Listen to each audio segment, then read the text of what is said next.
Hey guys, welcome back to Gotta Be Geek.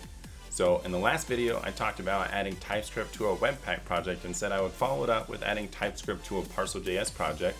So just like in that one, I'm gonna have a link for ParcelJS template repository down in the description below so you can use that to follow along.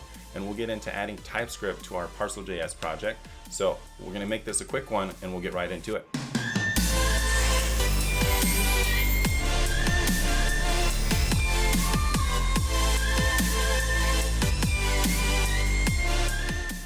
Okay, so we're in our ParcelJS project now.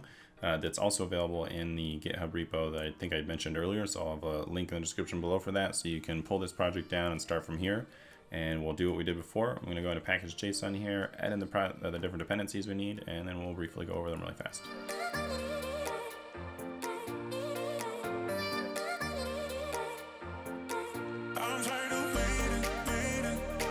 All right, and so that was pretty quick, and we only needed 3 different packages here. Obviously, these types will expand as you add more dependencies to your project, but we added TypeScript in here, the types for Lodash like we did in Webpack, and then types for Node again.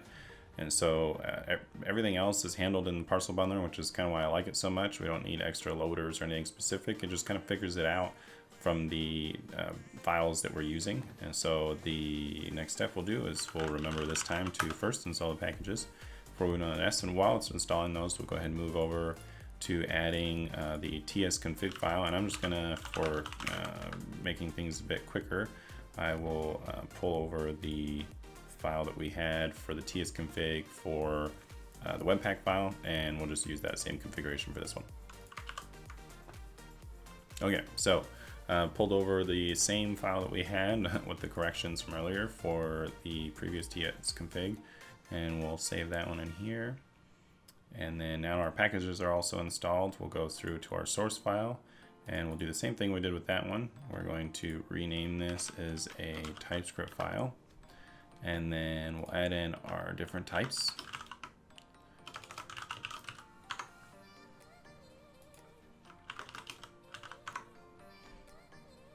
And oops, we'll save this.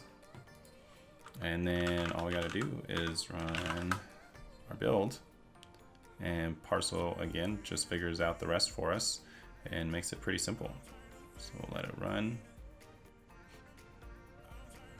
Oh, again, we're missing out on our entry specifications. So we need to go to our index.html file.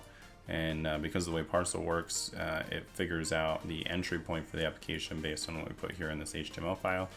So much like the mistake we made with Webpack, fix that to TypeScript. Run this again. And we can see now here it's found the index.ts file. And there we go.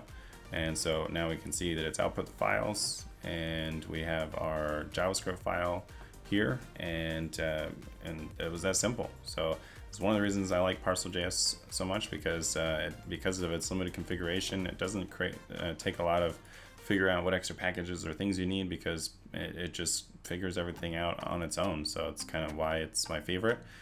So if you're kind of wondering a bit more about why it's my favorite, I have a video for that, which I can put up there for you to click on so you can go watch. That's it for adding TypeScript. Whew! I think adding TypeScript to a project that uses ParcelJS is pretty quick. Definitely quicker than what we had to do for Webpack in the previous video. Let me know what you think in the comments section below. Now, you certainly don't have to use a module bundler to transpile TypeScript down to JavaScript. You can use a command known as tsc, which will transpile all of, using your tsconfig, it'll transpile all of your TypeScript into individual JavaScript files without bundling them into one file the way the module bundler does. I've just found that this is a little less common, and in most of the projects I've done, we want to have everything bundled into one file, generally because they're a web project and this is a little bit more useful this way.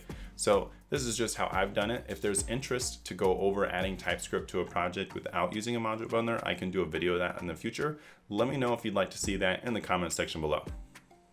The last thing is that while these videos may be free, I definitely enjoy payment in the form of likes and subscribes. So go ahead and smash that like button and click on subscribe and hit the bell icon so you can get notified when I drop that next video.